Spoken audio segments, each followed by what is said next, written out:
Ya. Posisi final ini berada di zona hijau Di ke zona level hijau? 6.711 atau terapresiasi Wow. 0,06%. Wah, ini ya, ada tarikan di Jadi, akhir-akhir ya, iya, betul ya. sepertinya ada peningkatan. Kalau dilihat dari grafiknya juga terjadi peningkatan di akhir. Tapi memang menarik. kalau misalkan kita lihat dari segi turnovernya, ya sama ya, masih di sekitaran 10 triliun rupiah dengan volumenya di 19 miliar rupiah. Ini tarikan yang cukup tidak Luar biasa. terprediksi. Karena kita sejam lalu sempat berbicara bisa nggak nih ya kira-kira rebound ke penutupan perdagangan penguatan, ternyata akhirnya begitu tutup bisa. dengan menguat Tapi ya. memang tadi kan sampai dengan pukul 15.59 masih tetap berada di zona merah. Makanya kita sempat mengasumsikan kita pikir kayaknya udah agak oke, mustahil nih ya untuk agak kembali, tapi ternyata mustahil. tukikannya luar biasa tajam di terakhir-terakhir Anything ya. could happen, memang benar-benar itu adalah slogan yang tepat untuk IHSG ya. Dan kalau misalkan kita berbicara tentang sentimen, Ya.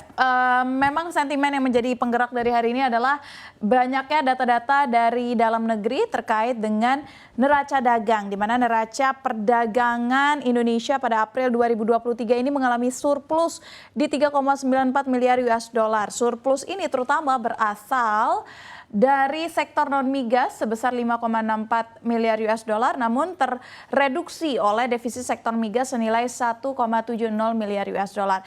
Ini sesuai ataupun lebih tinggi sebenarnya dari prediksi para ekonom yang memperkirakan surplus perdagangan Indonesia ini mencapai di 3,34 miliar US dollar. Ya. Realitanya di 3,94, nyaris 4 miliar US dollar pada April 2023 jika dibandingkan dengan Maret 2023 yang sebesar 2,91 miliar US dollar.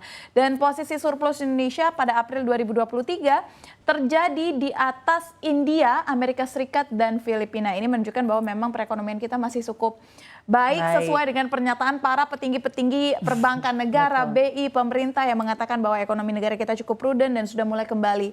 Tetapi di sisi lain dengan surplusnya neraca perdagangan, Badan Pusat Statistik juga melaporkan nilai ekspor Indonesia per April 2023 mencapai 19,29 miliar US dollar atau turun 17,62% jika dibandingkan dengan ekspor Maret di 2023. Secara tahunan ekspor juga masih turun di 29,40%. Nah, BPS ini melihat, Badan Pusat Statistik menilai bahwa penurunan ekspor karena pola musiman sebenarnya yang terjadi karena Lebaran, sehingga kegiatan sempat terhenti sementara waktu. Sementara untuk impor sendiri, nilai impor Indonesia April 2023 mencapai 15,35 miliar US dollar atau turun 25,45% jika dibandingkan dengan Maret 2023 atau turun 22,32% dibandingkan dengan April 2022 atau secara year on year. Kontraksi impor ekspor ini juga sejalan dengan prediksi ekonom yang karena memang selama bulan April lalu kita berada di tengah libur Lebaran, kegiatan terhenti sesaat, lalu tentunya juga dipengaruhi oleh kegiatan produksi dan investasi domestik serta aktivitas investasi juga melambat karena turunnya harga komoditas. Selain itu, Bank Indonesia juga melaporkan terkait dengan utang luar negeri kita yang pada triwulan 1 2023 berada di angka 402,8 miliar US dollar.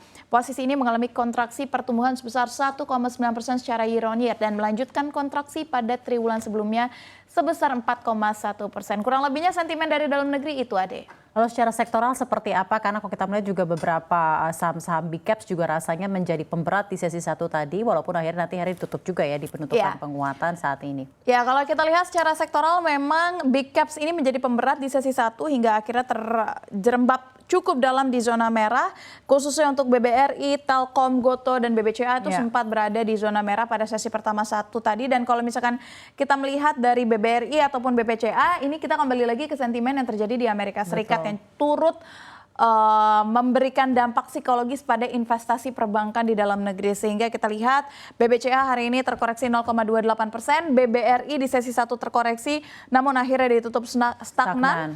Begitu juga dengan Telkom yang ditutup stagnan, sementara Goto di sesi 1 tadi sempat menjadi pemberat namun akhirnya kembali terapresiasi di 0,86%. Dan kalau kita lihat terkait dengan sektoral juga menarik untuk berbicara tentang batu bara.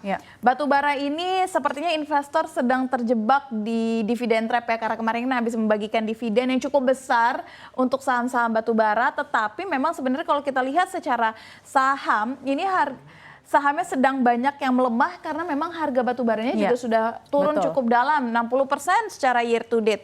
Ya kan, kita lihat sekarang harganya di 166,5 US dollar ton per US dollar per ton maksud kami ya, sampai dengan tanggal 15 Mei 2023. Jadi kita akan lihat bagaimana pergerakan dari Bayan, Bumi, TMG, Adaro dan juga saham lainnya di batu bara. Hanya Bumi yang terapresiasi, cukup tinggi di 3,28%, sementara Bayan, Indo Tambang Raya, Adaro terkoreksi di 2,83%, paling tinggi ya, ternyata ada Adaro yang paling tinggi di 3,62%, koreksinya ITMG di 0,27%, sementara Bayan Resources di 2,83%.